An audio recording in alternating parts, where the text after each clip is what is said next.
XVL made it.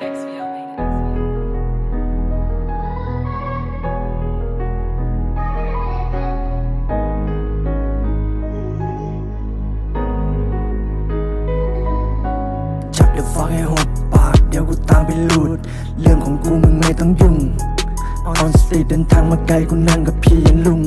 คนอย่างมึงกูไม่อยากยุ่งว่ะเดี๋ยวนี้เก็บหมัดไม่ค่อยได้พุ่งว่ะเอากูไปเผากูว่าไม่ลุ่งว่ะเดี๋ยวมึงได้วุ่นสัตว์พอเวลากูเล่นกูไม่ดูรุ่นว่ะ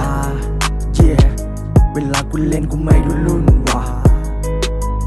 Now to way และแท็บและเติมต่อยคนที่คุยเสร็จกูรับมา 4K ไม่ขาดไม่เกินมึงไม่เข้าใจกับเกมที่พวกกูเผชิญมึงเลยไม่มีสิทธิ์ชนะในทางที่พวกกูเดินทำกวนตีนกูอาจจะเป่ามึงหัวแตกทางที่พวกกูเดินมึงควรจะลบมึงควรจะแหวกมึงไม่รู้ว่ามีบางสิ่งอะไรที่ควรจะแบกเห็นมึงขอตั้งยิงไปทั่วเพราะว่ามึงไม่มีจะแดกตื่นมึงเสร็จแล้วให้มึงฟังที่กูเซ Everyday everywhere กูอยู่กับเฟน Say to fuck you can feel my pain ก่อนจะสู้กับกูให้มึงกลับไปถามตัวเองเหี้ยไหวเปล่าสัตว์คิงของสีดไว้เหี้ยหมาฟ้า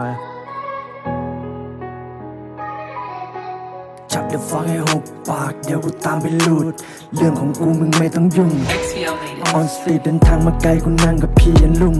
คนอย่างมึงกูไม่อยากยุ่งว่ะเดี๋ยวนี้เก็บหมัดไม่ค่อยได้พุ่งว่ะเอากูไปเผากูว่าไม่ลุ่งว่ะเดี๋ยวมึงได้วุ่นสัตว์พอเวลากูเล่นกูไม่ดูรุ่นว่ะ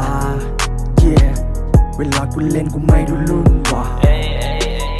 ไอ้กันมาไอ้มันนี่สไตล์กับบ้านทุกวันมึงรู้ I'm with that Brody got my back อยู่กับกูเลย if you ain't got no cash ไอ้สัตว์ตอนตังกูเข้ามึง going outside เลยว่าดูฟังพวกมึงไม่มีแดกกูกับเพื่อนเอาไว้ซ่อนโก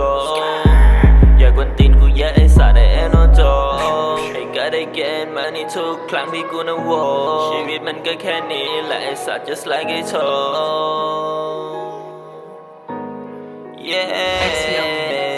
จับเดี๋ยวฟังให้หกปากเดี๋ยวกูตามไปลูดเรื่องของกูมึงไม่ต้องยุ่ง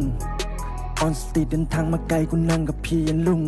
คนอย่างมึงกูไม่อยากยุ่งว่ะเดี๋ยวนี้เก็บหมัดไม่ค่อยได้